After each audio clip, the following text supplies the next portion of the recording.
Esta historia trata sobre Tomás Alva Edison. ¿Han escuchado de él?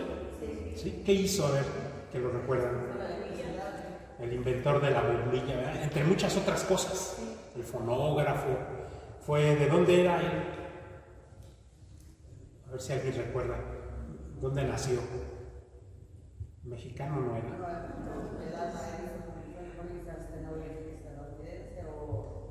Ajá, no, es de Estados Unidos. Muy bien.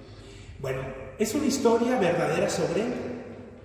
Cuando Tomás Alva Edison tenía 8 años, un día llegó de la escuela con su mamá y el niño iba un poco triste y llevaba una nota en la mano y se le entrega a la mamá. Le dice, te la manda el profesor. Pero el niño intuía que la nota no era nada buena. La mamá lee esa pequeña nota y la mamá empieza a llorar. Entonces el niño, pues no solamente la cara que ya había visto del profesor, sino ahora ver llorando a la mamá, le dice, mamá, ¿qué dice la nota? Y la mamá se la empieza a leer.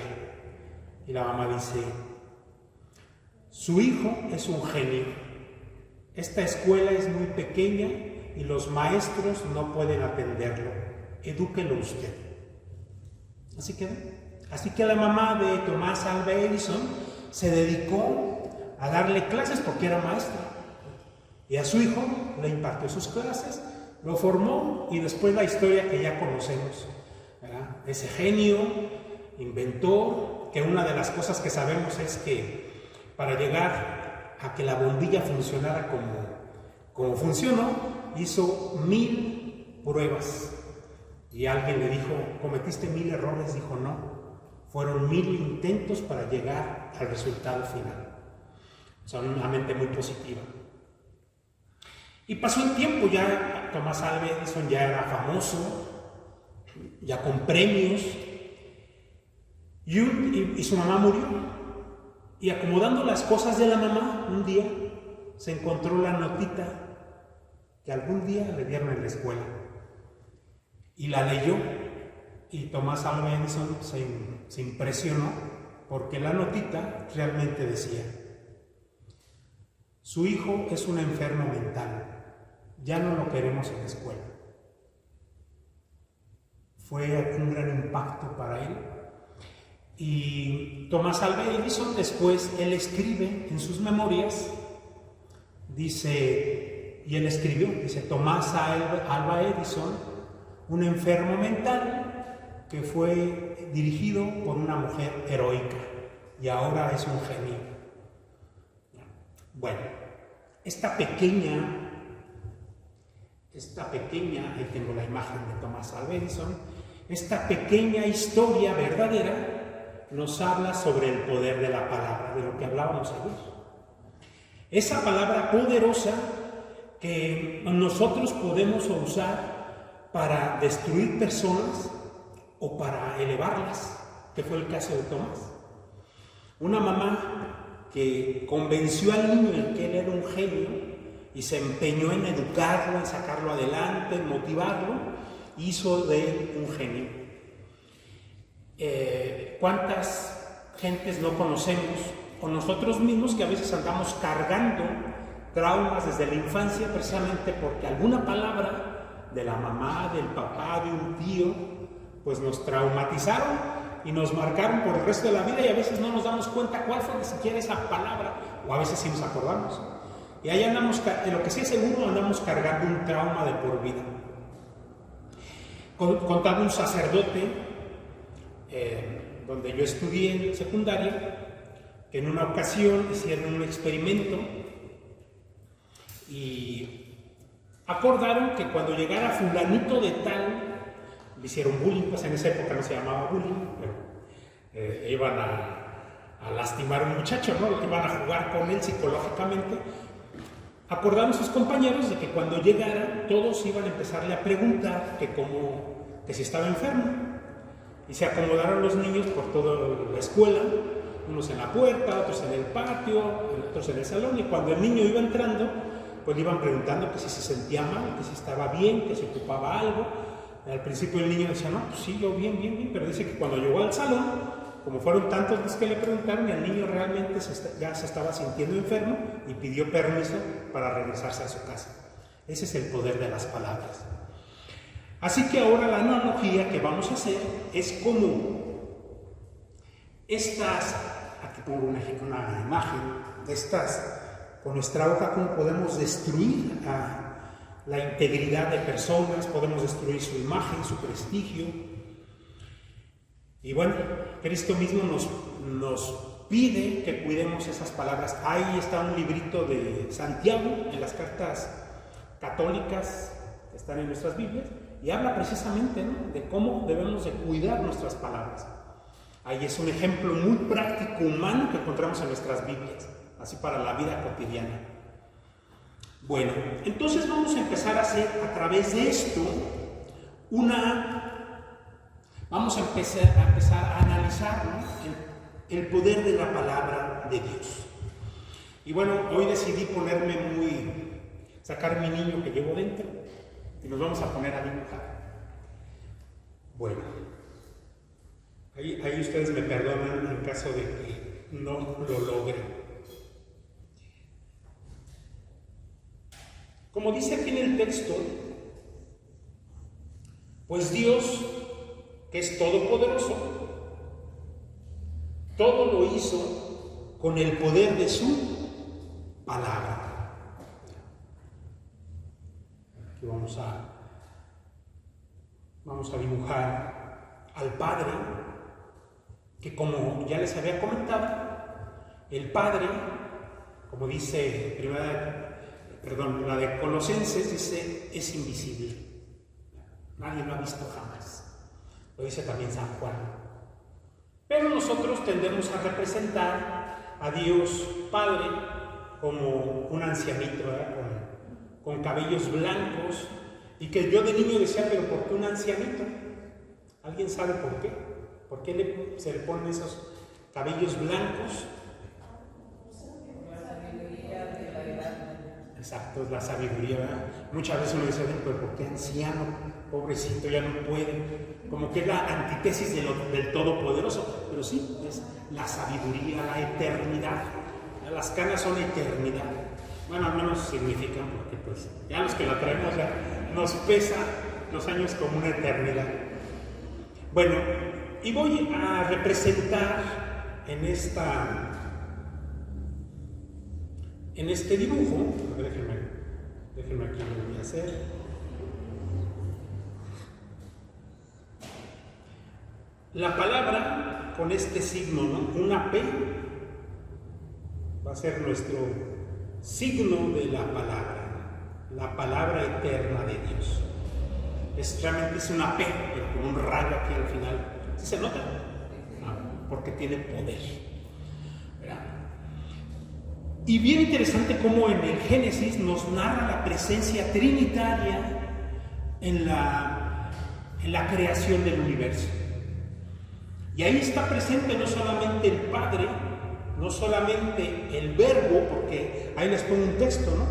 En este primer capítulo, todo es creado por el poder de la palabra. Entre los hebreos tiene una palabra, se dice dabar, es la palabra hebrea, dabar. Mientras que en griego es verbo. Por eso a veces usamos nosotros la expresión verbo, que es griego, que está en las traducciones griegas, lo traducimos a palabra en castellano o dabar. Pero ocurre que déjenme aquí, sigo terminando yo ocurre que el famoso dabar de los hebreos no se puede traducir exactamente como palabra. O sea, no es así de simple.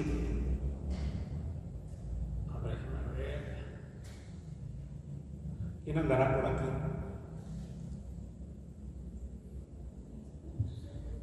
El texto dice, y revoloteaba el Espíritu de Dios sobre las aguas.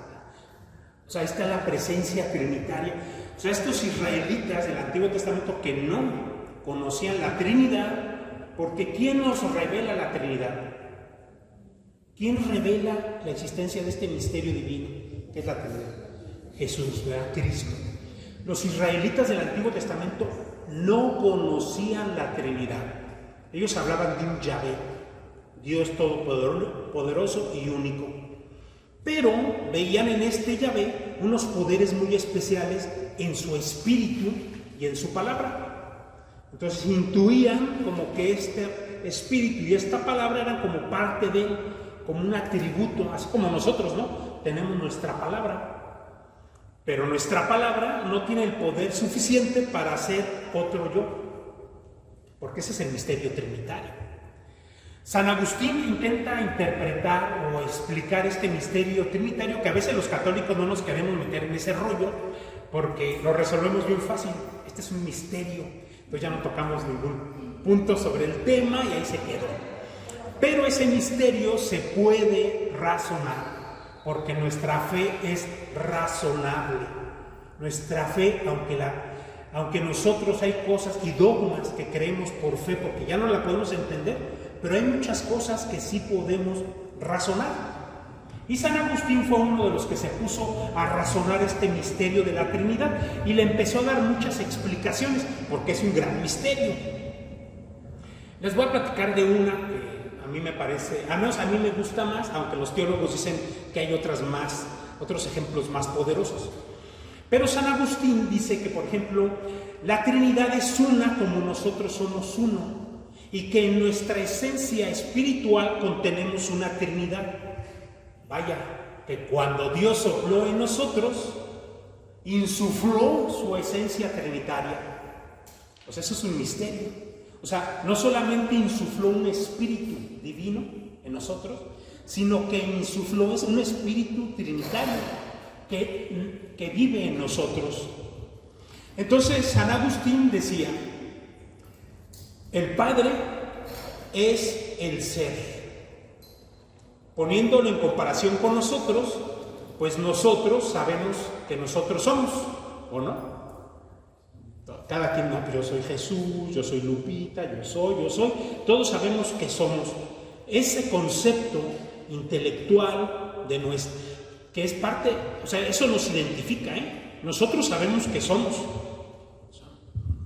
Solamente que tengamos algún conflicto emocional o mental, pues ya podemos tener varias personalidades, pero una persona en sus cabales, normalito, sabemos que somos. Yo soy, ese es el ser.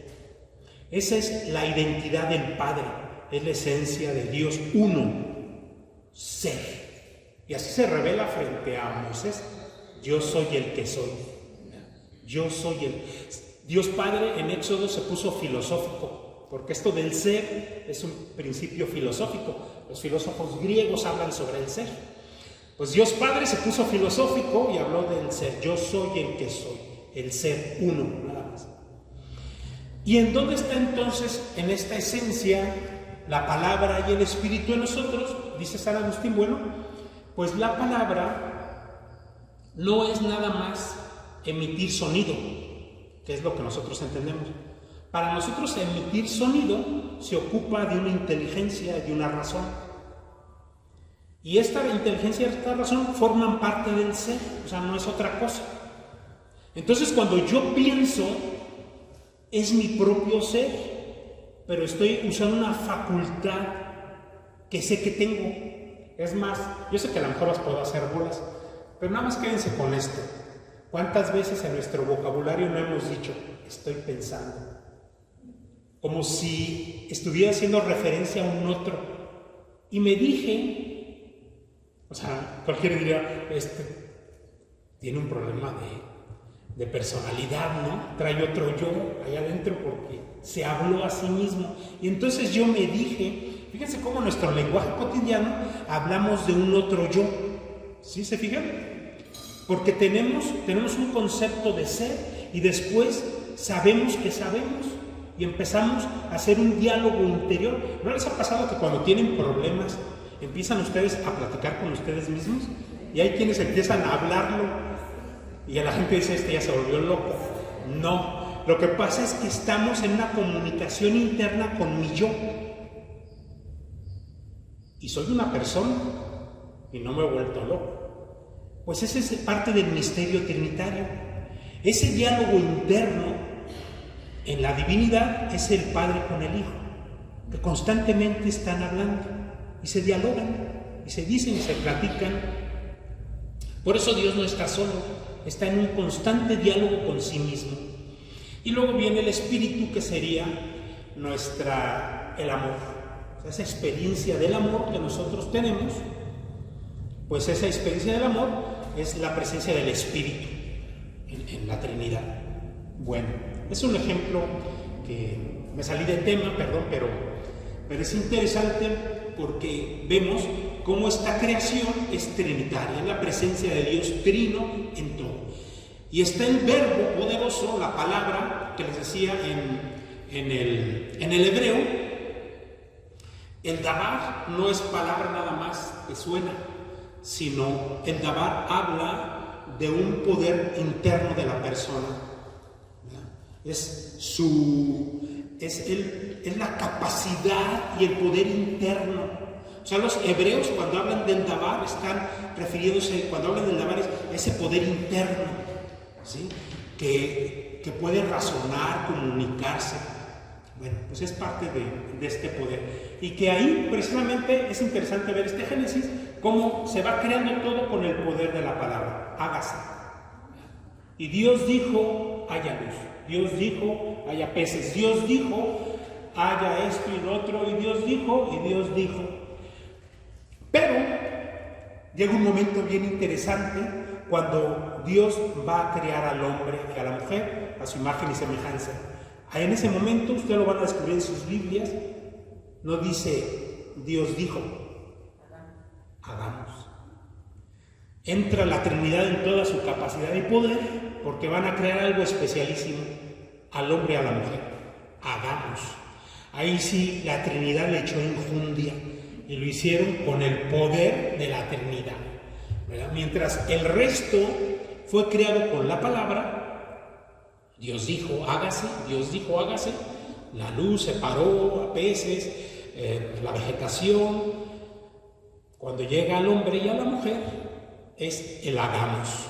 En todo su poder, la Trinidad, no solamente con la palabra, sino el poder con el Espíritu y del Padre, realizan esta obra majestuosa. Bueno, entonces aquí entramos en este misterio, esta Trinidad que va creando el cosmos, la Vía Láctea. Esto ya no me sirve, a ver, déjenme cambiar. Que crea planetas, que crea el Sol, las estrellas, un cosmos infinito que hoy el hombre no ha logrado ni siquiera penetrar.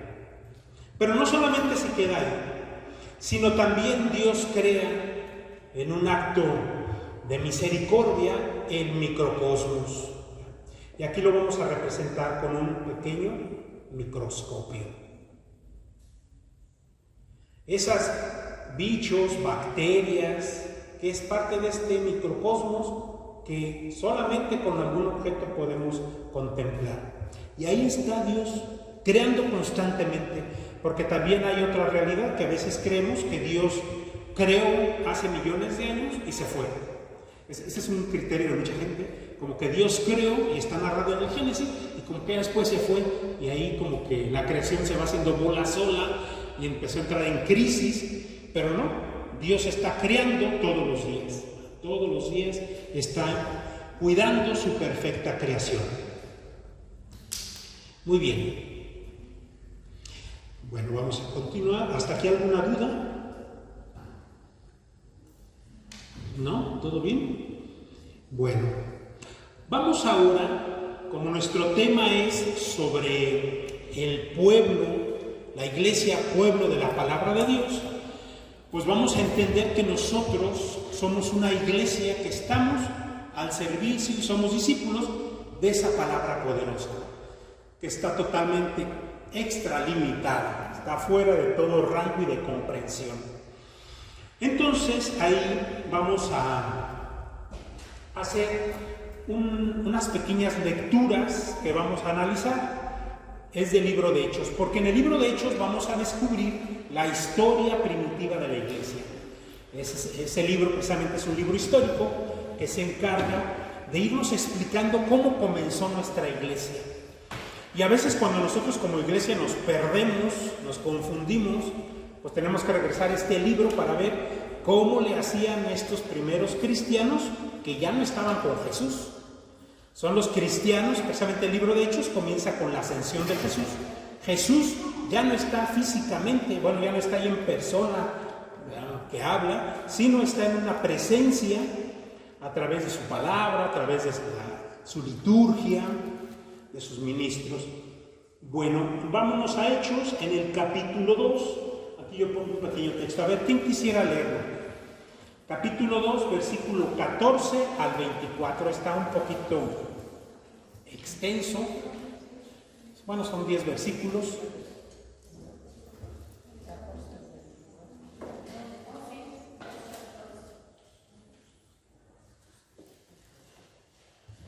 A ver, ¿quién quisiera? Muy bien. ¿Te pongo el micrófono? No, es que no alcanza. Muy bien. Pero entonces se presentó Pedro acompañado de los otros 11, y alzando la voz les declaró: Judíos y todos los que residís en Jerusalén, escuchad y entended bien lo que digo. Estos hombres no están borrachos, como suponéis, pues apenas es la hora tercia. No, lo que sucede es aquello que anunció el profeta Joel. En esos últimos días, dice el Señor, voy a derramar mi espíritu sobre toda carne, y profetizarán vuestros hijos y vuestras hijas. Los jóvenes tendrán visiones y los ancianos tendrán sueños. En esos días derramaré mi espíritu sobre mis siervos y mis siervas, y profetizarán. Haré prodigios allá arriba en el cielo y milagros acá abajo en la tierra. Sangre, fuego y columnas de humo. En negra oscuridad se volverá el sol, y en sangre se convertirá la luna, antes que llegue el día grande y glorioso del Señor. Pero todo el que invoque el nombre del Señor se salvará. Israelitas, escuchad mis palabras a Jesús de Nazaret, ese hombre que Dios os dio a conocer por medio de los milagros, prodigios y señales que por él hizo entre vosotros, como sabéis. A ese mismo quien fue entregado en virtud de un designio preciso y de presencia de Dios. Lo habéis crucificado vosotros y le habéis dado muerte valiéndoos de manos impías. Palabra de Dios. Te la vamos a ver. Bueno, a ver, ¿en qué momento está este acontecimiento? ¿Qué pasó antes?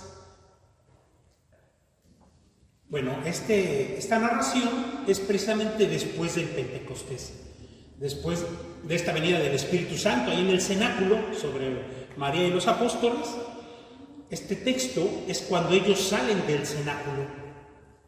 A mí siempre me ha llamado la atención que ahí dice que los israelitas que se juntaron a los alrededores de este cenáculo los acusaban de estar borrachos. Qué interesante, ¿no? Que en la Biblia aparezca esto. ¿Por qué creen que estaban como borrachos? Dice: judíos y todos los que vivís en Jerusalén, que quede bien claro lo que les voy a decir, prestad atención a mis palabras, estos no están borrachos. Pedro, refiriéndose a él y a sus compañeros apóstoles, ¿por qué estaban como borrachos? Este es un tema importante. Imagínense la escena, a ver si... Porque el Espíritu de Dios estaba en ellos. No, sí, era evidente. Pero ¿qué haría este Espíritu de Dios en la gente que los dejó mareados? Hablando lenguas, bailando, cantando, haciendo tumbos. O sea, realmente estos hombres no estaban muy propios. Estaban haciendo un auténtico escándalo. Nada más imagínense esta escena de la venida del Espíritu Santo sobre estos apóstoles. O sea, los enloqueció. Estaban a grito pelado, ¿no? Inundados de un gozo y de una paz que, bueno, a todo el mundo los tenía sorprendidos. Y Pedro dice, no están borrachos porque es la hora tercia, creo dice. Es la hora tercia. La hora tercia es las 9 de la mañana. O sea, para que estés borracho a las 9 de la mañana es que pues ya traías tomando toda la noche. Normalmente en la comunidad pues se van ya después de trabajar. Bueno, entonces aquí Pedro, fíjense lo interesante de este texto, aparte de que corrige y nos está dando una imagen de aquel acontecimiento de experimentar el gozo, experimentar la presencia del Espíritu que te enloquece. Nada más veamos, a mí me apetece. O sea, a mí me apetece poder experimentar esa presencia del Espíritu que nos pueda enloquecer. En el texto, cuando llega María a visitar a su prima Isabel, el texto, al menos de la Biblia de Jerusalén, que es el texto más fiel, dice, Isabel dijo a gritos. Isabel, llena del Espíritu Santo, dijo a gritos. Al recibir y hablar a María, se lo dijo a gritos. Isabel también estaba como desbordada. Bueno, y aquí Pedro empieza a comunicarse con aquella gente que se había acercado al ver el escándalo y el ruido que se había escuchado en este cenáculo, y comienza Pedro hablando sobre una profecía. Eso que leemos ahí, que dice, sucederá en los últimos días, dice Dios, derramaré mi espíritu sobre todo mortal y profetizarán vuestros hijos y vuestras hijas, y vuestros ancianos tendrán sueños. Bueno, esto es una profecía de Joel, un profeta del Antiguo Testamento, que anunciaba que vendría el Espíritu e inundaría al pueblo de Dios. Este nuevo pueblo, ¿verdad?, que a nosotros sabemos, ya lo entendimos. Quienes leían a Joel antes, pues no entendían pues cómo era esto, esta venida del Espíritu, pero nosotros ya lo entendimos, ya vino y nos inundó. Y es bien fácil saber cuando uno en su vida está experimentando la presencia del Espíritu Santo. Es bien fácil. Y esto nos lo dice San Ignacio de Loyola, es parte de un discernimiento.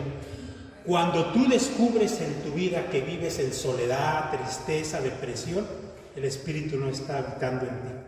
Cuando en tu vida estás viviendo gozo, alegría, paz, consuelo, estás viviendo la experiencia del Espíritu. Es la experiencia. Bueno, y todo el Hechos de los Apóstoles nos narra cómo el Espíritu Santo se manifiesta, no solamente en estos apóstoles, sino también, es una profecía también para nosotros. Y si no estamos experimentando esto, quiere decir que algo tenemos que cambiar en la vida para entrar en sintonía con el Espíritu. Y después de hacer esta narración del Antiguo Testamento, de esta profecía que Pedro la saca, ¿verdad?, diciendo, ¿se acuerdan israelitas de esa profecía de Joel? Pues ya acaba de pasar. El Espíritu se ha derramado y a partir de ese momento se sigue derramando en nuestra iglesia. El problema es que a veces nosotros estamos como fuera de onda y no entendemos cuando el Espíritu nos llega. Y después Pedro hace una narración de un querigma, un anuncio de salvación. Y este querigma se va a repetir en todo Hechos de los Apóstoles constantemente, y este querigma la iglesia hoy lo sigue repitiendo para que nosotros nos convirtamos y descubramos a Cristo en nuestra vida. Y ahí precisamente donde dice en el versículo 21, parece ser, israelitas, escuchen estas palabras, Jesús de Nazaret, hombre acreditado por Dios ante vosotros. ¿Cómo lo acreditó Dios a este Jesús de Nazaret? Aquí lo dice Pedro. ¿Cómo lo acreditó? O sea, Dios demostró que este era su Hijo, que este era el Eterno. No fue nada más de palabra. O sea, a Cristo no había que creerle porque Él lo dijo. Aquí a Cristo había que creerle porque Él lo demostró. Él hizo hechos. Y aquí Pedro está recordando, es un hombre acreditado por Dios a través de milagros. Realizó en medio de ustedes milagros, prodigios y signos. A Cristo había que creerle porque Él actúa. O sea, vemos sus obras. Y si no vemos sus obras, es que o andamos despistados, estamos fuera de sintonía, o algo está en un problema en nuestra vida, ¿no? Que estamos por mal camino, que no vemos las obras de Dios. Pero ahí tenemos tantas historias de yo creo entre ustedes, ¿no? Y bueno, tanta gente que tiene historias, experiencias que han tenido con Dios. Pero a veces se nos olvida y hay que recordar esa experiencia de Dios para mantener nuestra fe viva. Bueno, así como los enamorados, ¿no? Estar recordando como por qué nos casamos. Si a uno se le olvida, pues ya se acabó. Entonces este querigma es un recordatorio constante, y nos lo dice el Papa Francisco, y los papas nos lo han dicho, ¿no? El primer anuncio. Pues aquí Pedro hace un primer anuncio y dice: ustedes lo vieron, Dios lo acreditó, y no solamente eso, sino lo mataron clavándolo en la cruz. Pero ese no fue el problema. El problema es que no se han dado cuenta que Él resucitó. Entonces esto es unos pequeños versículos, pero que es un mensaje poderoso que todavía desde la antigüedad hasta hoy debemos seguir anunciándolo. Es el amor misericordioso de Dios que entregó, pero es este Hijo de Dios, ¿no? Este Creador, con este poder de palabra, que vino a nosotros y que murió y resucitó. ¿Para qué? Para que nosotros pudiéramos tener acceso a una salvación. Bueno, ¿qué pasó ahí? Más adelante dice el texto, ya no lo leímos. Después de este discurso de Pedro, se convierte en 3,000. Quiere decir que Pedro anunció y predicó con el poder de la palabra. Pedro no predicó su palabra. O sea, no fue el poder de la palabra de Pedro. Fue el poder de la palabra de Cristo, ungida por el Espíritu, porque Pedro lo que está aquí narrando es la narración de los evangelios, la muerte y resurrección de Cristo. O sea, Pedro no hizo un anuncio desde su propia capacidad y lo que él se imaginó o lo que le gustaría. Pedro anuncia la buena nueva, el centro, el núcleo de la buena nueva, que es la muerte y resurrección de Cristo. Voy a hacer un paréntesis. ¿Ustedes sabían que de nuestros evangelios, que nuestros 4 evangelios, y aparte todas las cartas de Pedro, todo lo que tengamos en el Nuevo Testamento, solamente lo podemos resumir? O sea, lo importante de todo nuestro Nuevo Testamento es que Cristo vino a nosotros, enviado por el Padre, que es Dios, que padeció, murió y resucitó por nosotros. Es el núcleo central de nuestros evangelios, de nuestro Nuevo Testamento. O sea, si le arrancamos las hojas a los evangelios y nada más nos quedamos con su pasión y muerte, ahí está el núcleo. O sea, ese es el centro. ¿Vean? Todo lo demás que viene en nuestros evangelios es para acompañar ese gran mensaje. Es para que el lector pueda ir entendiendo hacia dónde está el núcleo de la acción poderosa de Cristo en su muerte y resurrección. Bueno, vamos al siguiente texto, Hechos 2:42. ¿Alguien lo tiene por ahí? Es muy cortito. A ver, de esta anterior, ¿hay alguna palabra que no se entendió o algo que se mantiene confuso? Porque si es un texto largo, y bueno, de repente puedo usar palabras. ¿Sí? ¿No? ¿Tú lo lees y tienes una duda?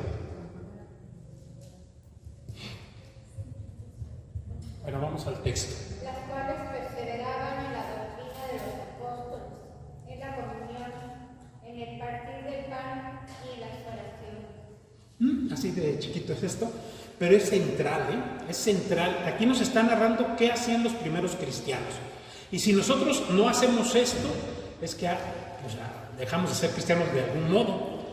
¿Qué dice aquí el texto? Ellos se reunían asiduamente, constantemente, ¿qué dice? A escuchar a los apóstoles, la enseñanza. Pero los apóstoles no se reunían a estar platicando de cosas vanas. No, ellos cuando se reunían era a explicar la buena nueva, a explicar el mensaje.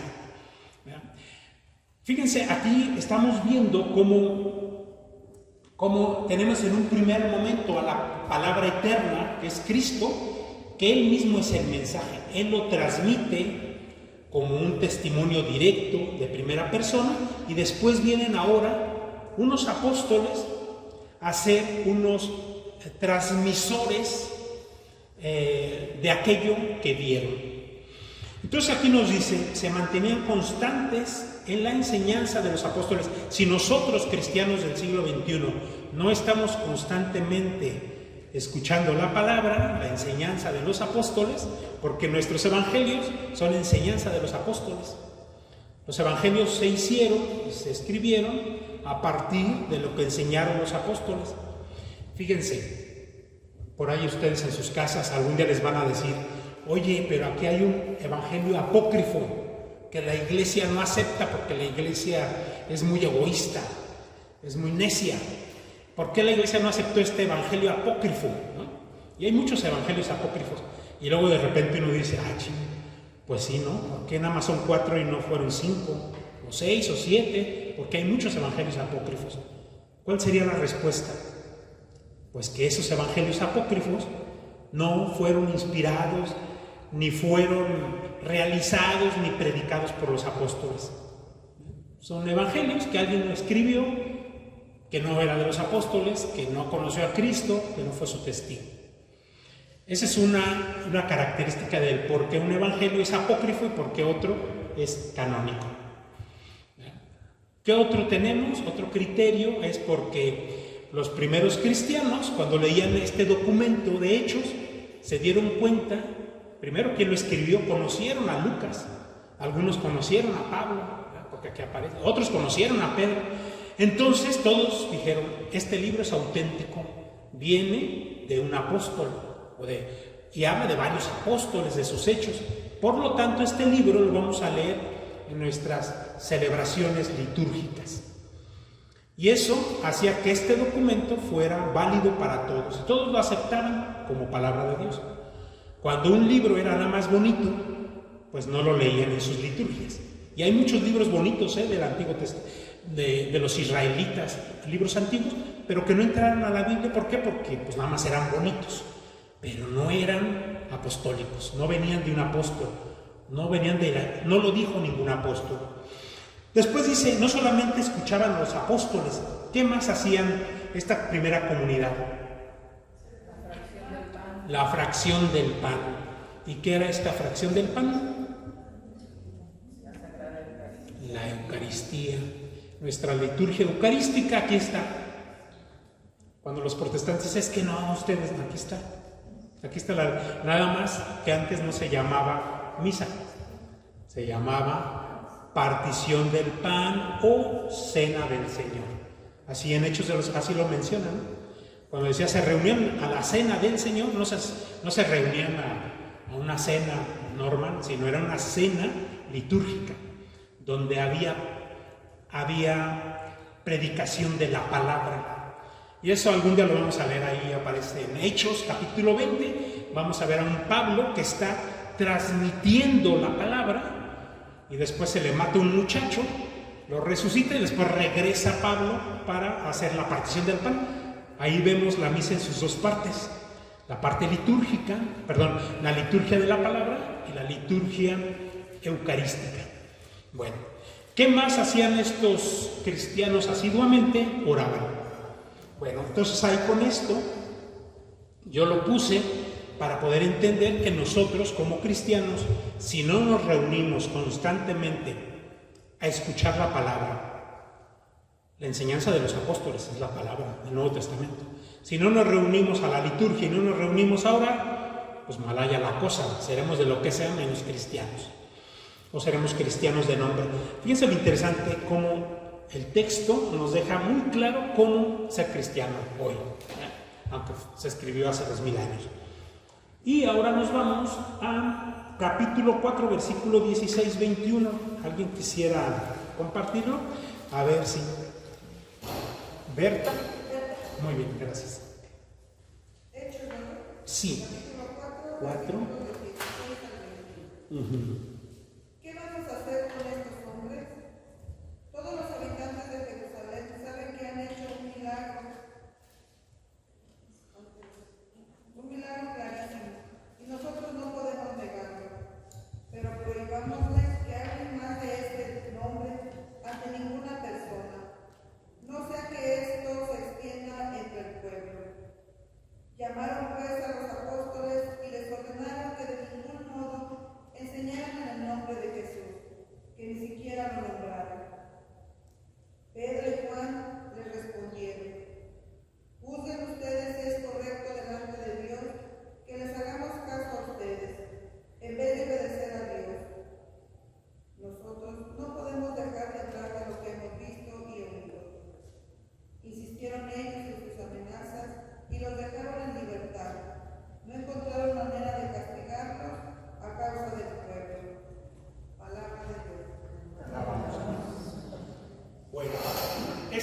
escena es que agarran a los apóstoles, a Pedro y a Juan, porque están en el templo y hicieron un milagro a un paralítico. No sé si recuerdan una escena que van entrando por la puerta hermosa y un mendigo les pide dinero, pero está paralítico, y le dice Pedro, pues yo no tengo ni oro ni plata, pero de lo que tengo te lo doy. Y lo que tenía él pues, era el poder de Cristo, y sanó a ese paralítico. Imagínense ustedes, donde hubiera traído una moneda, pues el paralítico, pues por esa moneda se quedó paralítico, pero él le dio lo que tenía, y era el poder de Cristo. Y después de ahí pues son llevados al Sanedrín y son reprendidos, ¿no?, por andar predicando a Cristo. Hay un problema con estos cristianos por el anuncio de la palabra. Son ridiculizados, son amenazados y se les prohíbe, pero no quieren hacerles nada porque como la gente seguidora de Cristo y de estos apóstoles pues eran muchos, pues no había que tocarlos para evitar un problema, pero les prohíben. No hablen de Cristo, prohibido. ¿Y qué dice ahí Pedro? ¿Qué contesta Pedro al final? Vean ustedes mismos si está bien delante de Dios que les obedezcan, no obedezcamos antes que a Él. No podemos nosotros dejar de hablar de lo que hemos visto y oído. Poderoso. ¿Les parece a ustedes razonable que dejemos de hablar, que más bien les obedezcamos a ustedes en lugar de al Señor? Nosotros no podemos de hablar de aquello que hemos visto y oído. Palabras clave, visto y oído. Bueno, pues continuemos con nuestro dibujo porque aquí aparece algo muy interesante. ¿De qué estamos hablando ahora? Pues estamos hablando de unos testigos. Y de eso se trata todo el Nuevo Testamento, de los testigos que vieron, tocaron, escucharon a la palabra viva. Entonces ya no es cualquier cosa. La fuerza de esta palabra ahora es transmitida por estos hombres que nosotros vamos a conocer como los apóstoles. Y estos apóstoles son los que llevan y predican con poder a la palabra eterna, ¿no?, la palabra poderosa de Dios. Ellos la están anunciando y de ahí nos va a transmitir. Antes de que nuestra Biblia fuera escrita, se transmitió oralmente. Es lo que vamos a conocer como la tradición oral. ¿Sí habían escuchado ustedes eso de la tradición oral? Pues ahí está, ¿no? Es lo que dijeron los apóstoles, pero no quedó escrito en la Biblia por alguna razón. Pero eso se siguió transmitiendo y transmitiendo. Algunas cosas se escribieron, otras no. Entonces ahora tenemos el poder de esta palabra a través de unos testigos. Y les decía que aquí había que poner mucha atención porque nos habla de cosas que han visto y que han escuchado. ¿Sí? Bueno, esta es la pedagogía de Dios. Estas dos palabritas nos van a ayudar a entender toda la acción de la revelación de Dios Padre y del Hijo, y la acción del Espíritu Santo, y la acción en la iglesia y de los apóstoles. ¿De qué trata la revelación? Pues trata, cuando se habla de escuchar, se habla de palabra. Y cuando se habla de visto, se habla de hechos. Un canal 7. Bueno, hechos. Somos una iglesia, los cristianos, que vivimos recibiendo un testimonio, pero también siendo invitados a ser testigos de la palabra y de Cristo a través de dos realidades. Porque de esta manera Dios se ha revelado, a través de hechos y a través de palabras. Y dice el Catecismo de la Iglesia Católica que estas dos realidades están íntimamente articuladas. Porque ¿qué pasaría cuando una persona nada más habla bonito, pero en sus hechos, pues no? Pues, cualquiera diría, pues esta persona es, ¿cuál es la palabra que se les da? Incongruente, ¿no? Es incongruente porque hace una cosa, pero dice otra. Predica el Evangelio, pero su vida es un desastre. Entonces, la pedagogía de Dios Padre, la pedagogía de Cristo cuando estuvo entre nosotros, y la pedagogía de los apóstoles es a través de palabras, de la palabra, pero demostrarla con hechos.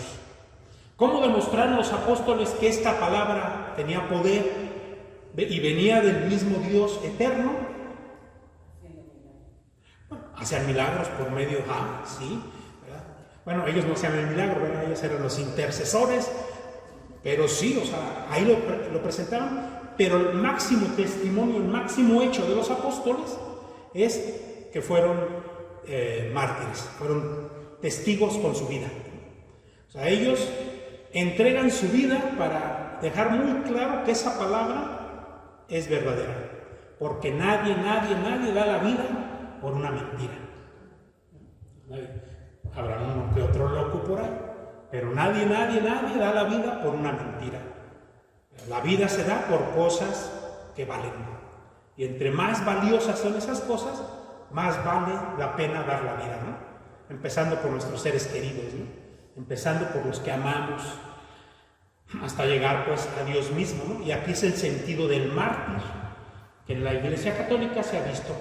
Por ejemplo, Cristo, vamos a la palabra eterna. Cristo, en su pedagogía, hablaba, predicaba la buena nueva, pero la demostraba a través de milagros, ¿sí? Íntimamente ligado. Lo que, aparte, hablaba de orar, pero él oraba todas las noches, dice el texto de Lucas, se iba al monte a orar en las noches. Entonces, todo va en esa sintonía. Por eso, cuando estamos hablando de esto, estamos hablando de los testigos. Esa es la gran palabra, testigos.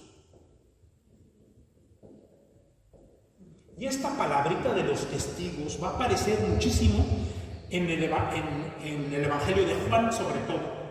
En todos los libros viene, pero Juan, en sus cartas, en Apocalipsis y en su Evangelio, la palabra testigo la resalta, la repite una y otra vez, porque esa es la clave. Entonces, si ayer hablábamos que nosotros podemos y tenemos la posibilidad de entrar en contacto con la palabra eterna, que es la persona de Cristo, con el cual podemos dialogar cara a cara como amigos, bueno, si eso llega a pasar, pues quiere decir que nos vamos a convertir en testigos. Mientras no conocemos a Cristo, pues no podemos ser testigos de Cristo, ¿verdad? Puedo ser testigo de algo que oí de un hombre bueno, porque así hubo en la antigüedad muchos cristianos que hablaban de cosas de un hombre bueno, ¿verdad? Pero como no conocían a Cristo, no podían testimoniarlo. Bueno, pasaban el chisme que había por ahí a un hombre bueno que hacía milagros. Y así habla, por ejemplo, Flavio Josefo, un historiador judío, que no era creyente, no era cristiano, y en sus libros que él escribe, ahí descubrimos a Cristo. Él habla de Cristo, habla de los apóstoles, habla de Santiago, el apóstol, cuando lo mataron, habla de Herodes. Hay mucha información histórica. Entonces, Flavio Josefo, pues ahí menciona de un hombre bueno. Así lo menciona Cristo, ¿no? Que decían sus seguidores que era el Cristo, pero él no lo cree. Él nada más pasa el chisme que había un hombre bueno. Pero el testigo es aquel que se ha confrontado con esa verdad, ha dialogado, descubierto en su vida a Cristo mismo, a la palabra viva, y ahora sí la puedo testimoniar, porque en mi vida ha hecho cosas. He experimentado su paz, su gozo, su alegría. Aunque de repente tengo mis malos ratos, ¿no? Porque como todo ser humano tenemos nuestros muy malos ratos, y eso los tenían hasta los grandes apóstoles. Ahí en Hechos aparecen, ¿no?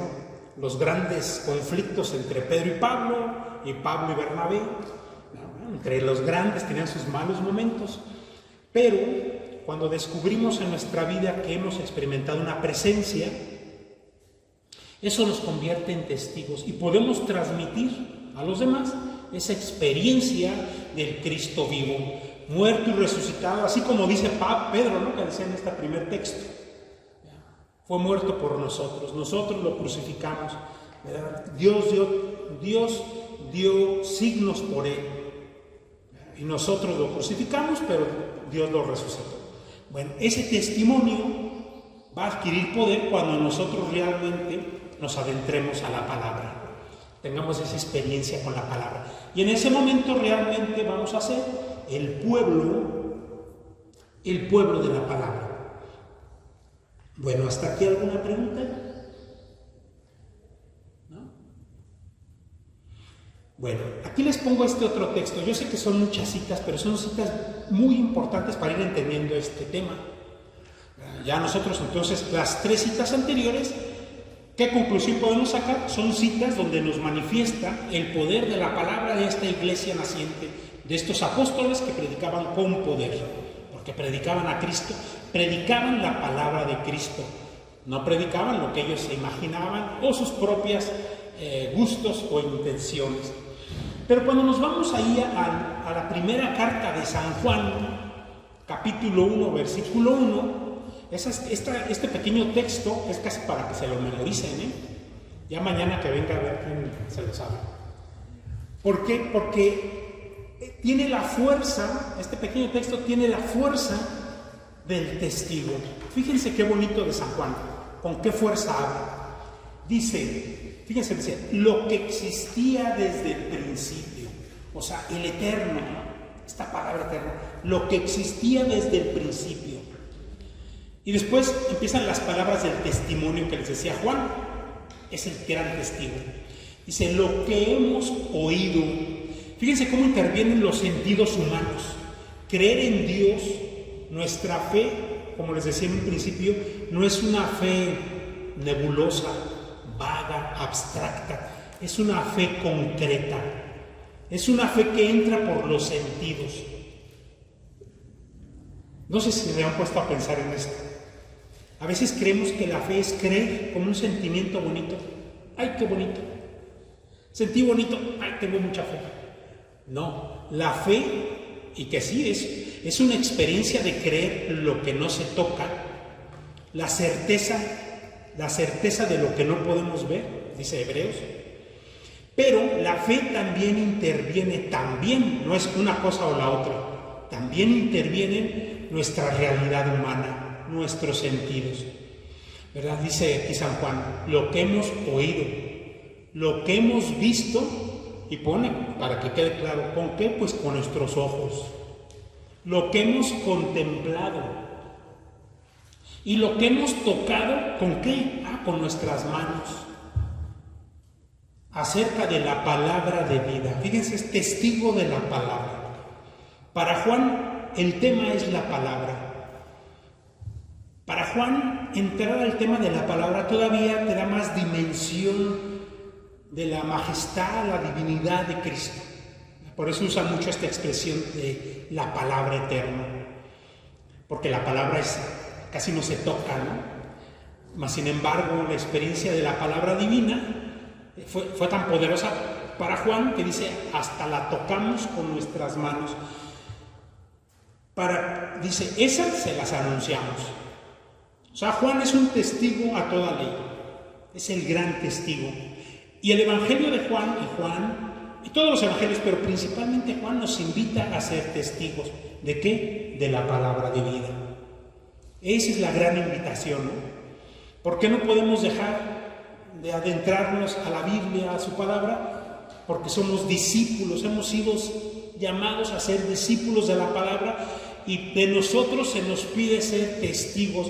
Si no hacemos eso, estaremos jugando a ser cristianos. Y eso a mí me duele, ¿no? Estar jugando a ser cristiano cuando el mundo está patas para arriba y ahorita el ser cristiano es una decisión de valor, o mejor no ser, porque ser un cristiano mediocre ahorita pues es ser un ridículo en el mundo. Entonces estamos siendo llamados a ser cristianos de verdad, testigos de esa palabra, de verdad. Haber escuchado su palabra para ser testigos, no, lo que ustedes dicen es mentira, porque el Eterno, el Creador del cosmos, ha hablado y Él dice esto. Y tu palabra y mi palabra no pueden ser mayores a eso. Y vamos a una expresión del Papa Benedicto, nuestro gran Papa Benedicto XVI, célebre, erudito, sabio, Papa Benedicto. Bueno, fíjense esta palabra que él pone en este documento, la Verbum Domini, que es un documento que él hace precisamente sobre la Biblia, y que hoy es uno de los grandes documentos para poder entender la Biblia.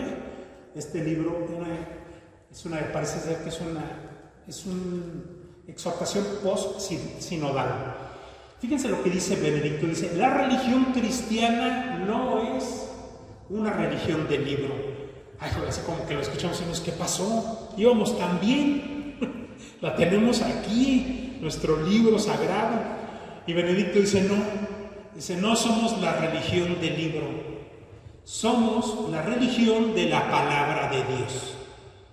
Hace una diferenciación, no de una palabra escrita y muda, o sea, no de un texto como un libro más, que sería una palabra muda, sino del Verbo encarnado y vivo.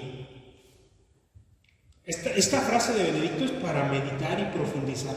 Y entonces, ¿qué problema tenemos con nuestra Biblia? Porque realmente, como dice aquí, pues es un libro y está escrita. Entonces, lo que nos intenta decir Benedicto es que nosotros no nos podemos quedar, porque ese es un problema cultural que traemos, Traemos un problema cultural en venerar el libro. Y no es malo, o sea, eso no está mal, pero no es eso. O sea, hay algo más, ¿sí? El libro que nosotros tenemos, nuestras Biblias, son los contenedores, son los, hagan de cuenta, cuando llevan la comunión, está la cajita, ¿no? Que realmente se llama la píxide. Hay quienes le llaman relicario, pero se llama píxide. Entonces, no vamos a venerar la píxide. Lo que veneramos y adoramos es lo que va dentro de la píxide, que es la forma sagrada, ¿no? La hostia. Es lo mismo con la Biblia. O sea, la Biblia, el papel, las letras, la tinta, son una píxide, es un relicario. ¿Sí? Lo importante en este libro es lo que contiene la palabra.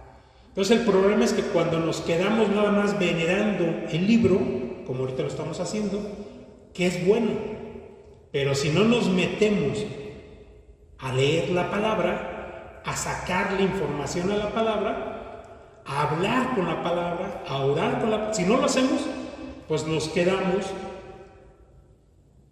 en el exterior y no nos metemos al núcleo, a la esencia, y no entramos en ese diálogo personal. Ok, entonces estábamos hablando sobre el poder del testigo, ¿no? El testigo de la palabra viva. Es a lo que nosotros nos comprometemos cuando nos adentramos a la Biblia, ¿sí? Y a poder hacer una transmisión de un mensaje que es el mensaje de Cristo y no mi propia lucubración. Bueno, para ir concluyendo, vamos a entender que al final de cuentas, en nuestra iglesia está fundada, tiene cimientos de estos apóstoles, ¿verdad? Aquí vamos a ponerle una A de apóstol, que es el testigo de la palabra viva. Es el superapóstol. Y nuestra iglesia está fundamentada en los cimientos de estos apóstoles. Cuando nosotros empezamos a salirnos de lo que enseñaron los apóstoles, comenzamos a hacer nuestra propia secta.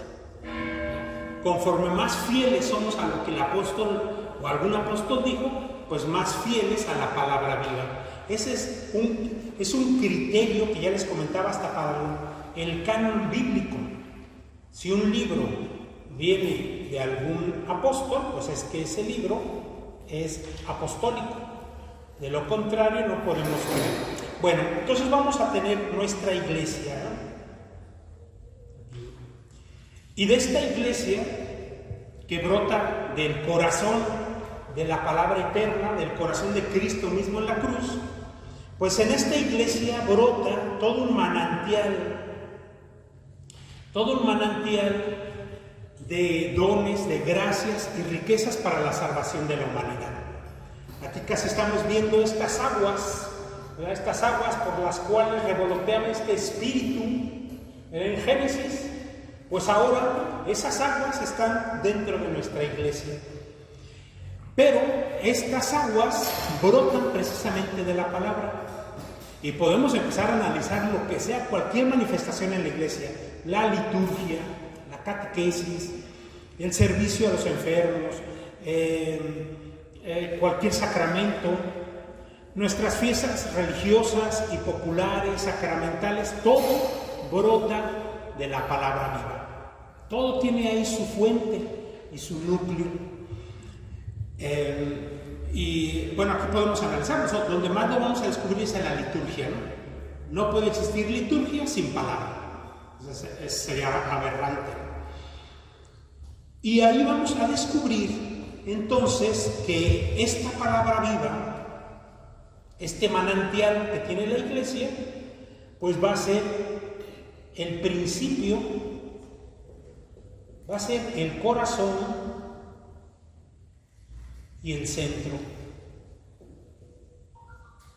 de esta iglesia. Esto es como para que empecemos a dimensionar el valor y el poder de esta palabra. Y esta palabra pues es literalmente la que ha llevado a la iglesia hasta lo que conocemos. Todo lo que existe en nuestra iglesia es a través de esta palabra. No puede existir, por ejemplo, la teología, los dogmas sin la palabra. O sea, todo dependemos de la palabra viva. Y es ahí simplemente a qué me estoy yendo con este tema, pues hacer toda una reflexión y poder nosotros profundizar nuestro compromiso con la escritura. Después de estos dos temas, el compromiso yo creo debe ser muy claro. Ahí en sus hojas, por ejemplo, sigo hablando como también la misma espiritualidad personal va a depender de la palabra viva. El mejor libro para orar es la Biblia. Es el libro por excelencia para la oración. O sea, a veces estamos muy acostumbrados a nuestras novenas, a nuestros libritos de oraciones, muy buenos, son muy buenos, pero ninguno de ellos le llega al nivel de la palabra. La palabra, para poder orar, para tener un encuentro, una espiritualidad, pues es lo máximo. Por lo tanto, como les comentaba ayer, todo esto suena muy hermoso, aparte de muy comprometedor, pero teníamos que ver, y es donde voy a aterrizar el día de hoy, que al final de cuentas tenemos que tener una serie de actitudes. Ya entendimos la importancia de la palabra, ya entendimos el compromiso, que somos discípulos de la palabra, que Cristo mismo nos invita, bueno, todo eso, pero tenemos que tener unas actitudes.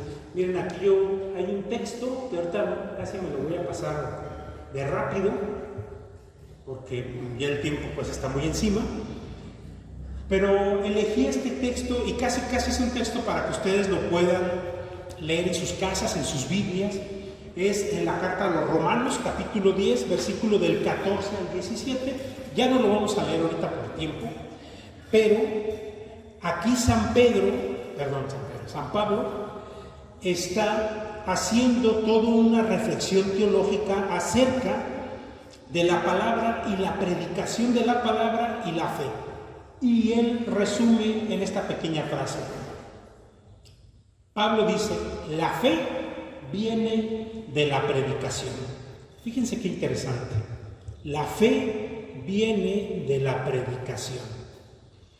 Nosotros a veces creíamos que la fe viene de nuestro intelecto, de nuestra capacidad de convencer o nuestra capacidad de dar muchos argumentos. ¿A poco no les ha pasado? A mí me pasó, ¿eh? Creer que la fe en el otro, atraer a otro en la fe, era darle mucho rollo, mucho argumento, ¿no? Muchas ideas muy buenas, muy fregonas, mucha elocuencia. Y Pablo nos dice, no, la fe nos viene de la predicación.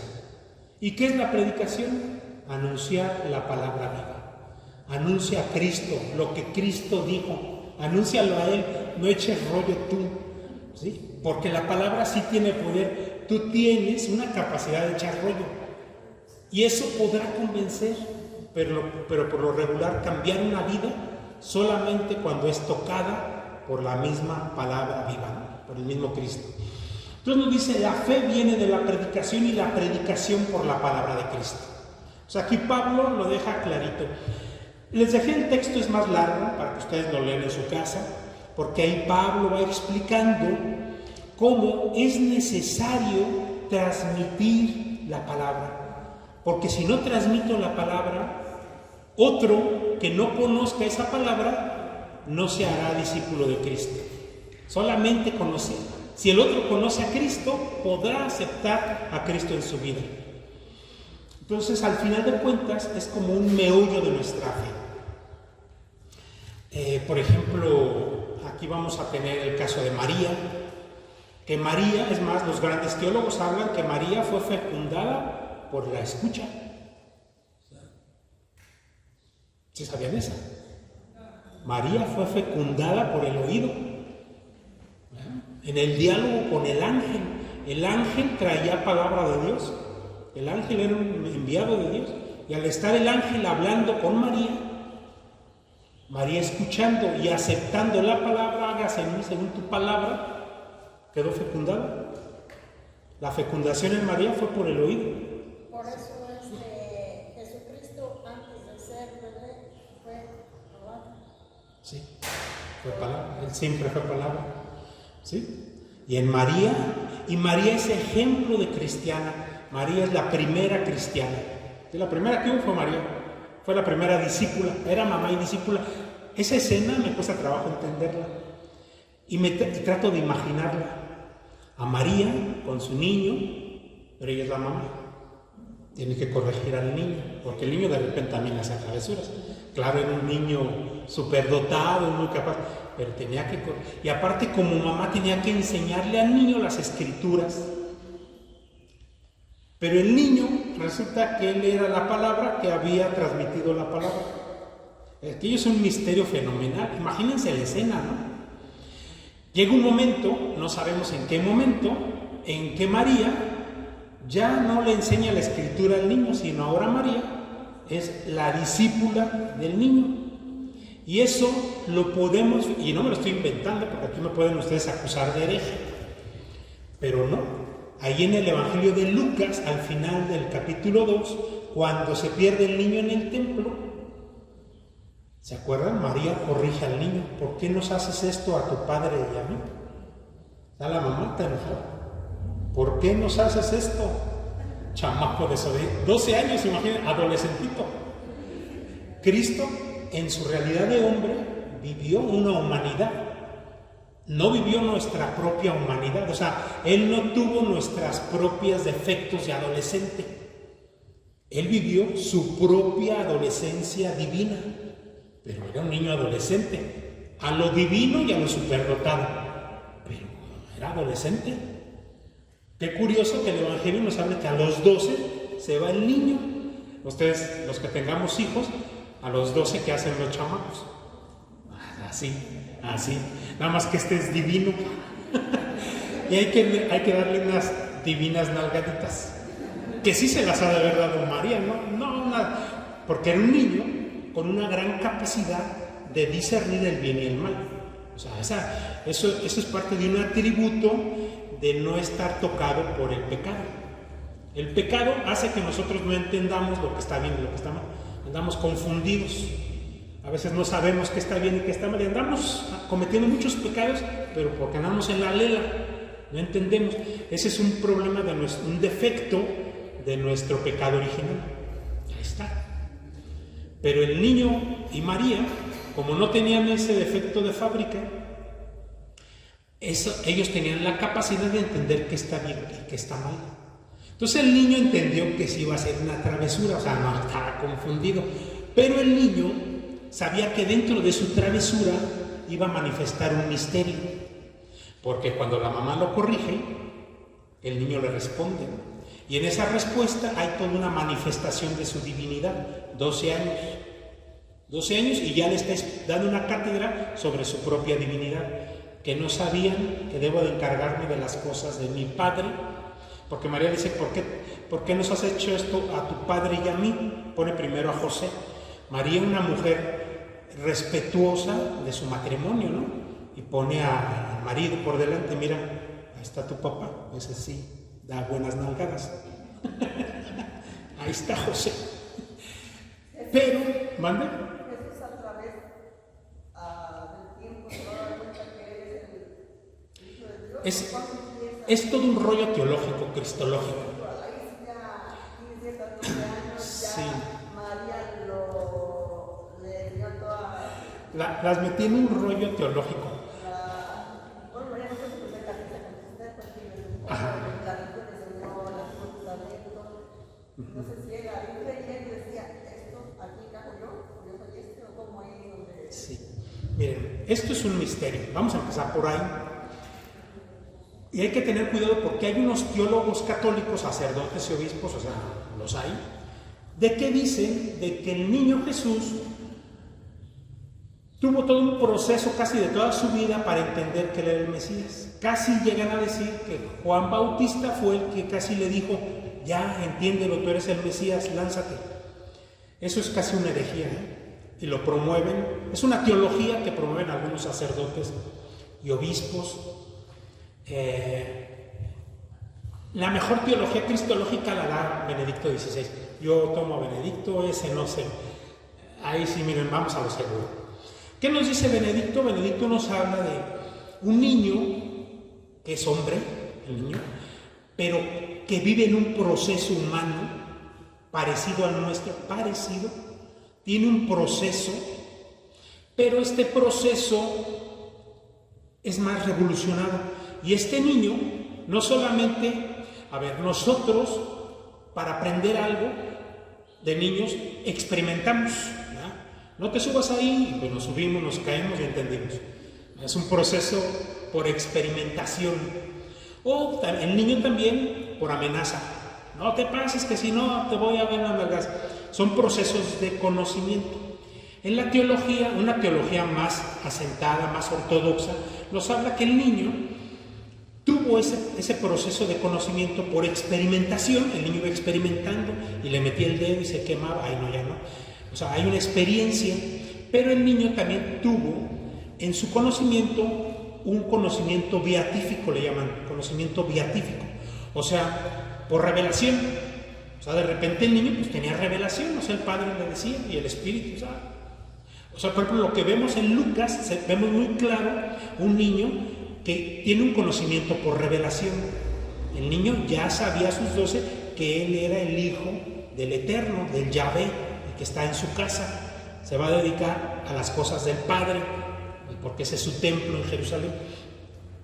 Ese es un conocimiento, ahí lo vemos muy claro, pero no vamos, la verdad nunca vamos a descubrir qué partes de la vida de Cristo fue una parte de conocimiento humana y qué parte fue divina, porque en Cristo hay un misterio.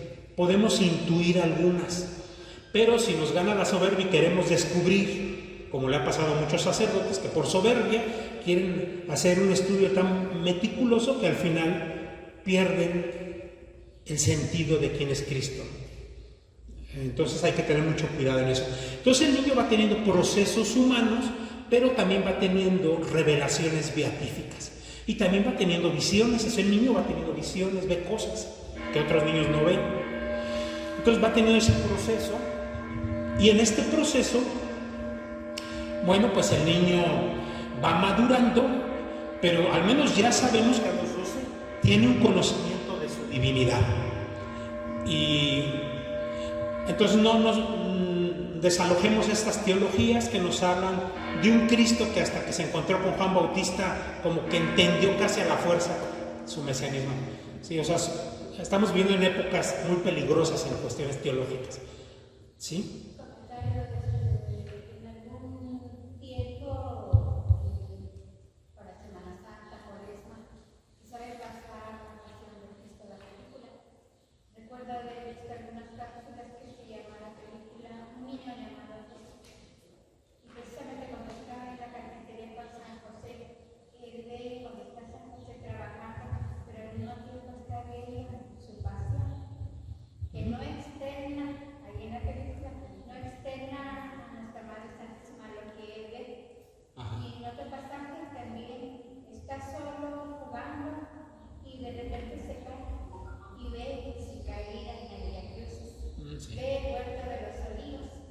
Después seguir buscando la película para volver a verla, pero no, pero creo que Sí, es que eso sí pudo ser. Recordemos que Jesús, yendo a Jerusalén, ya tenía muy claro que iba a entregar su vida. O sea, él ofreció su vida, sabía lo que iba.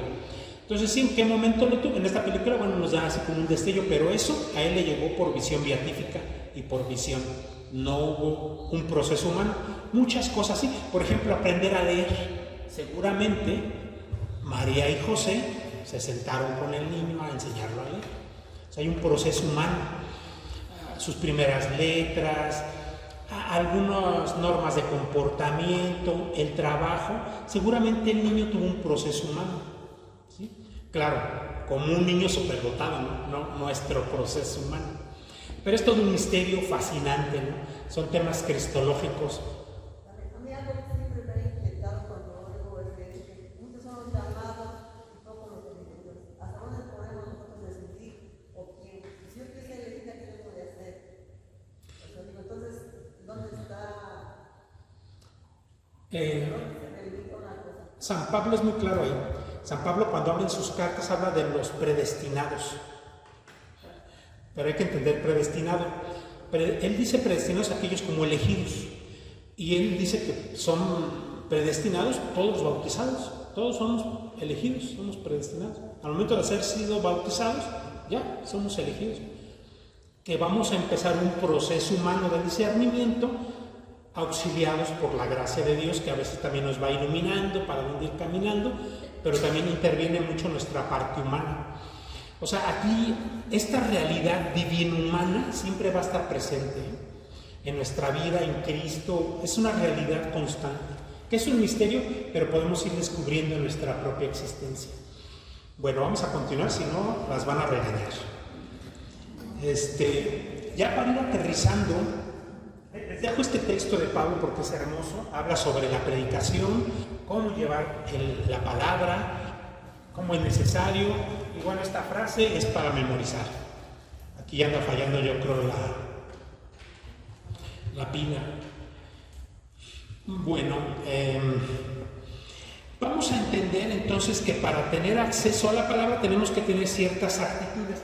No vamos a alcanzar a verlas muy bien. Quizá mañana terminemos. Pero estas actitudes nos van a ayudar a tener un acercamiento maduro y serio con la Escritura. Yo les voy a presentar nada más 5 por el día de hoy. Pero hay muchas actitudes, no son todas. Yo aquí nada más lo estoy usando como a modo de una pedagogía de los 5 dedos, ¿no?, de nuestra mano. Pongo aquí 3 actitudes, 3 disposiciones que debemos de tener para con la Escritura, para que la Escritura en nosotros sea eficaz y realmente nosotros con la Escritura tengamos acceso a Cristo. De lo contrario, nos podemos quedar como unos lectores informativos de la palabra de la Biblia, o podemos quedarnos como unos lectores curiosos, pero si realmente queremos tener ese encuentro y diálogo con Cristo a través de la palabra viva, bueno, propongo 5 actitudes y vamos a tener más. La primera actitud, y ya está en sus hojas, para que no se pongan nerviosas, ahí están. La primera que yo les propongo es el silencio. Parece contradictorio que el tema de la palabra y el silencio sean necesarios. Parece como, si hay palabra, pues no puede haber silencio, pero sí, el silencio en la vida espiritual del cristiano es necesaria para que actúe el Espíritu en nosotros. Dios habla al cristiano a través del silencio. El silencio tiene un poder fenomenal para poder anidar en nuestro corazón la palabra de Dios, ¿verdad? Irla meditando y reflexionando es solamente en el silencio. Ya voy a dejar esto, me aturde. Acaba de salir una película, bueno, en Morelia, no sé si la escucharon, es sobre los monjes en España. Hay otra película que se llama El Gran Silencio. Yo fui a ver las dos, muy interesante, ¿no? La vida del monje. Y en la vida del monje es la vida de silencio. Y ahí los monjes explican cómo a través del silencio han enriquecido su vida espiritual, han crecido, han tenido ese encuentro con Cristo del tú a tú. Después vamos a tener la escucha. La escucha, bueno, pues es obvio, ¿no? Pero es aprender a escuchar. Porque a veces no sabemos escuchar. Y esto nos lo dice Santiago y en su carta. A veces nosotros simplemente oímos ruidos, estamos repitiendo palabras, oímos, pero no escuchamos, no profundizamos, no nos vamos al detalle de las palabras. Aprender a escuchar es una disposición de querer absorber todo eso que estamos recibiendo de alguien muy importante. Si vamos nosotros, a mí me pasó, ¿no? Cuando vino el Papa y fui a verlo, o sea, yo no hallaba cómo hacerle como para captar todo lo que iba a decir y que no se me olvidara. Y sientes que la mente es poca, el oído es chico, para captar todo el detalle, pero te das cuenta que muchas cosas se te escapan. Pero al menos la disposición te hace ir capturando elementos. En nuestra lectura orante, por eso es muy necesario repetir el texto, releer el texto para reescucharlo. Y a través de la repetición vamos profundizando, es como el agua en la roca, ¿no? Después de ir dejando gota sobre gota, esa gota va haciendo un huequito, va entrando. Esta escucha es muy interesante y tiene mucho que ver con lo que nos habla San Pablo, precisamente en este texto anterior de Romanos 10, ¿no?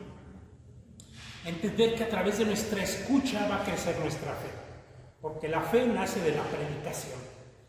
Entonces, si nosotros nos consideramos cristianos con fe, es porque alguien predicó. O sea, en algún momento la palabra nos llegó por el oído.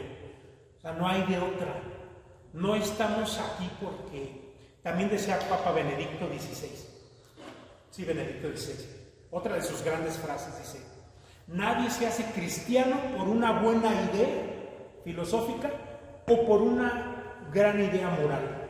O sea, nadie se hace cristiano por una idea filosófica muy bonita o por unas normas morales.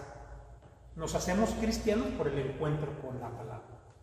Entonces, es estar dispuesto al momento en que yo voy a acceder a la palabra, a estar en esa disposición de escuchar. Y aquí tenemos varios ejemplos. Por ejemplo, cuando Jesús está con María y Marta, ¿no? Esa escena donde María está a los pies de Jesús, escuchándolo. Y Marta está desesperada, porque aquella no trabaja. Y le dice, es que ella eligió lo importante, pues es que ella escogió escuchar. ¿Sí? Entonces también somos fecundados como María, por la escucha. Exacto, nuestra fe es por la escucha como María, ¿sí? Igual. ¿Sí? Ahí está. Y hagamos memoria, ¿no? Vamos haciendo memoria en qué momento nuestra fe, podemos decir, bueno, es que yo fui bautizado, pero seguramente hay momentos en mi vida en que algo escuché de la predicación, que algo me movió adentro y dije, yo quiero hacer algo más de mi fe. Bueno, después tenemos el ver, ¿no? Usando la misma expresión de Primera de Juan, donde dice, es que hemos visto, hemos contemplado. Estamos aquí casi recogiendo esta de Primera de Juan, capítulo 1, ¿no? Dice, lo que existía desde el principio, lo que hemos oído, la escucha, lo que hemos visto con nuestros ojos. Pero nosotros podemos decir, bueno, es que yo no he visto nada, yo no he visto a Cristo, ni a Dios. Y aparte la Biblia me dice, y Dios es invisible, nadie lo ha visto. Está peor.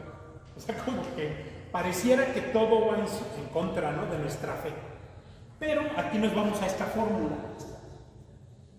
¿Se acuerdan de esta fórmula pedagógica de Dios Padre, del Hijo, del Espíritu Santo, de la Iglesia, de los apóstoles? Es ver y escuchar, ver y escuchar. Entonces, ¿en qué momento vamos a ver? Pues lo vamos a descubrir cuando en nuestra vida vayamos viendo la presencia, cuando vayamos viendo que Dios va actuando en nuestra vida y podemos ir descubriendo cosas, ¿no?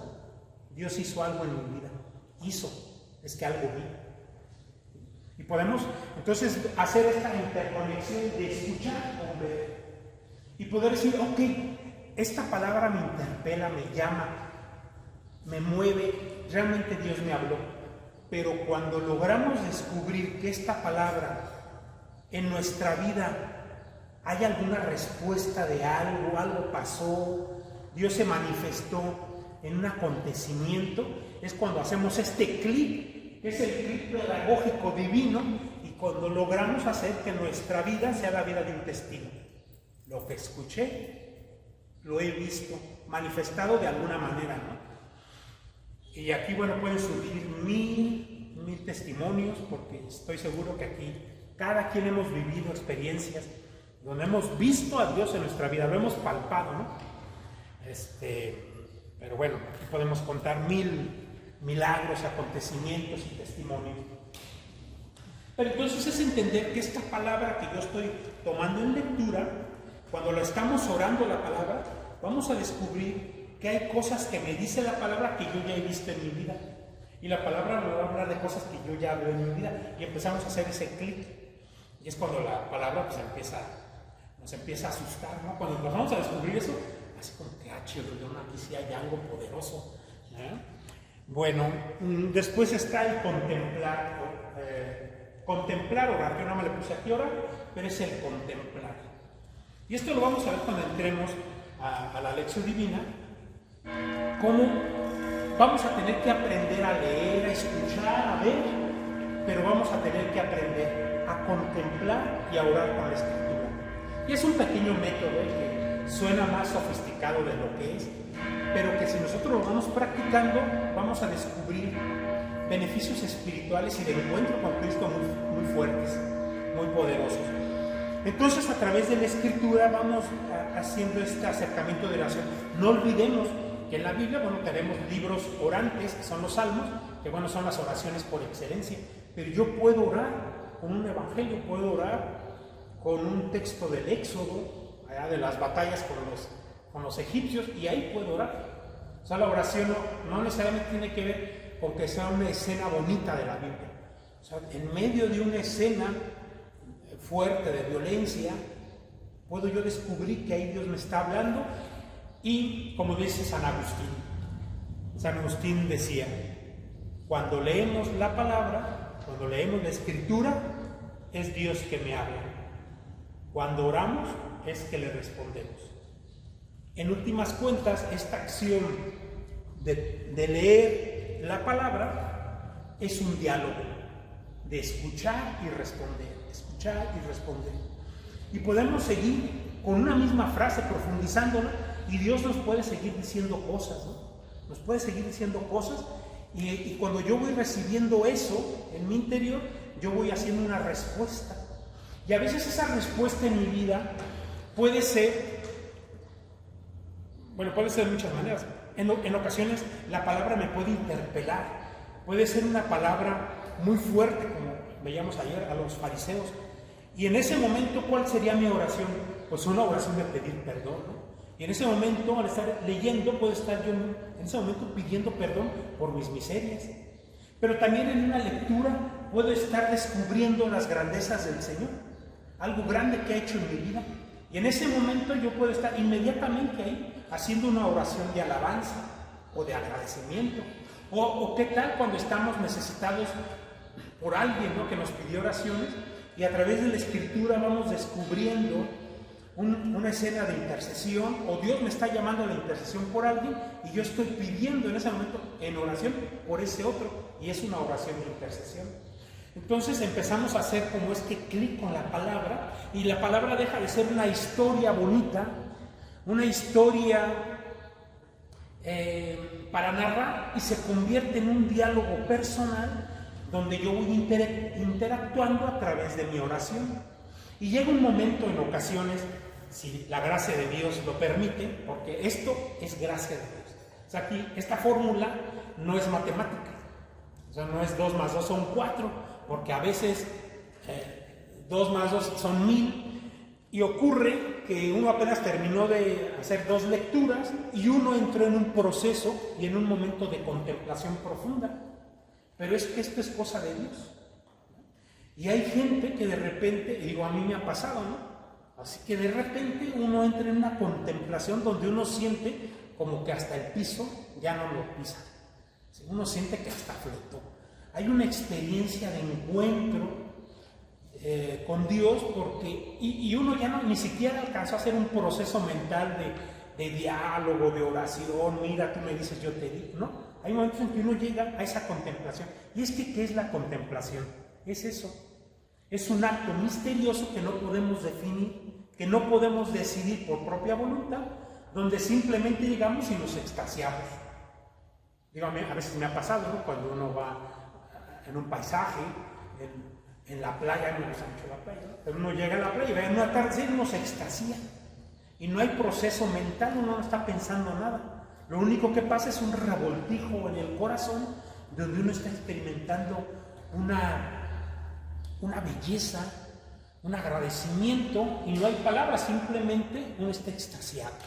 Y eso a veces pasa con la palabra, que a la primera o segunda lectura que uno hace de un texto y uno ya llegó al momento de la contemplación, sin haber pasado por un diálogo, una oración. Y es que así es la palabra, ¿no? Te puede arrebatar, ¿sí? Se considera también cuando estamos en eso del rosario, que canta un misterio. Sí, también. Sí, los misterios del rosario que son bíblicos, y a veces sí pasa, ¿no? También es cierto, así pasa, ¿no? Uno puede en un momento de un misterio del rosario estar arrebatado, contemplando, agradeciendo, lo que sea. Entonces todo eso es lo que pasa junto con la palabra, ¿no? Y por último, la humildad.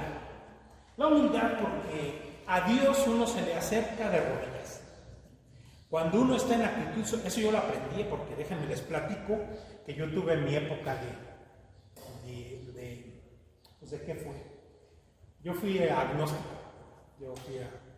yo perdí la fe, yo tuve mis épocas, 5 años, casi cabalitos. O sea, yo sí caminaba por caminos. Entonces, yo me acuerdo que mis amigos, pues todo el mundo pedía por mí. O sea, bueno, pues sigan perdiendo su tiempo. Soy muy duro de roer. O sea, Dios conmigo, casi a veces me lleva a rastras. Y yo era muy soberbio. Bueno, todavía soy algo. Esos son esos de mis pecados. Son mis pecadillos de la soberbia. Y yo descubría en esa época que, pues sí, o sea, mi soberbia era lo que me mantenía de pie, ¿no? Y hacía las cosas por puro orgullo, y así me la fui llevando. Y me acuerdo que un día, cuando yo decidí, pues, darle un giro a mi vida, pues no podía ni hincarme a hacer oración, no podía. O sea, el acto de hincarme no me lo permitía mi ego. Y a mí me sorprendió, yo te lo platico, pero no podía.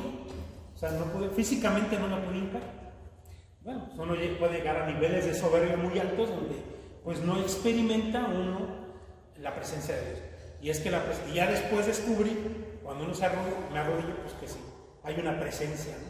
Pero es hasta que estuve de rodillas, hay presencia. Entonces por eso el de la humildad, yo sí lo pongo como una actitud para uno acercarse a la Escritura. Es estar dispuesto a lo que tú me quieras decir, Señor, yo no soy nada, tú lo sabes todo, y de aquí, porque a veces me pasa, uno encuentra unos textos a los más complicados como el de ayer, y de repente puede pasar que ahí Dios hable un chorro, ¿no? Pero en un principio el ego de uno es decir, no, pues aquí no va a salir nada, esto está muy raro, este texto no, ni lo entiendo. Pero cuando uno lo empieza a trabajar, uno empieza a descubrir que sí, Dios ahí habla, ¿no? Pero porque uno se pone en modo humilde. Y podemos todavía sacar más actitudes para acercarnos a la Escritura. No sé si se les ocurre alguno, yo creo que más de uno, porque hay un chorro, ¿no? Yo aquí nada más puse estos 5 que me parecen fundamentales. Son así como fundamental, pero hay más. ¿Qué se les ocurre? Así, ¿qué actitud podemos tener frente a la Escritura? Aparte de los que tenemos aquí. La confianza, otra actitud, ¿no? Realmente, otra actitud que podemos tener es lo que vimos ayer, realmente es una actitud de fe. Creer que realmente ahí está la palabra eterna. Creerlo. O sea, cuando yo voy a abrir la Biblia, me la voy a creer. Porque si entro a la Escritura dudando, ya empecé a perder mi tiempo. Entonces, hay una actitud de fe, de confianza. Por ejemplo, una actitud de memorizar la palabra, que es algo que los católicos no lo hacemos, y los hermanos separados sí. Memorizar la palabra. Y esto es clave, antes de que se vayan. Les voy a decir por qué es clave. Porque lo que es mío, yo lo tengo. ¿Están de acuerdo? Cada quien nuestras propiedades lo cargamos. Yo tengo mis llaves, son mías, aquí están. Yo lo cargo. ¿Cómo puedo decir que yo soy discípulo de la palabra si no me la sé? No la memoricé, no la sé. La leí, se me olvidó. Pero me di la vuelta, como en Santiago, uno se da la media vuelta y uno se olvida de cómo era. Para que la palabra de Dios sea mía, me la tengo que memorizar. Cuando yo la memorizo, si esta frase que vimos hace, yo la memorizo, esa palabra de Dios, de Pablo, que nos transmite Pablo, ya es mía, me pertenece. Ahora, yo con esa palabra puedo hablar con Dios, con Cristo. Usando sus propias palabras entro en un diálogo, pero voy a usar las palabras de Él, que ya me pertenecen, así que ya las puedo usar. Entonces el tema de memorizar la palabra, de tener esa actitud, no solo de leerla, sino de irla aprendiendo y hacerla mía, hacerla mi propiedad. Así como un niño egoísta, esta es mía, ¿verdad? Me la regaló Cristo, me pertenece, y con ella puedo entablar un diálogo mucho más profundo porque estamos hablando el mismo idioma. Sus palabras ahora son mías y nos vamos entendiendo.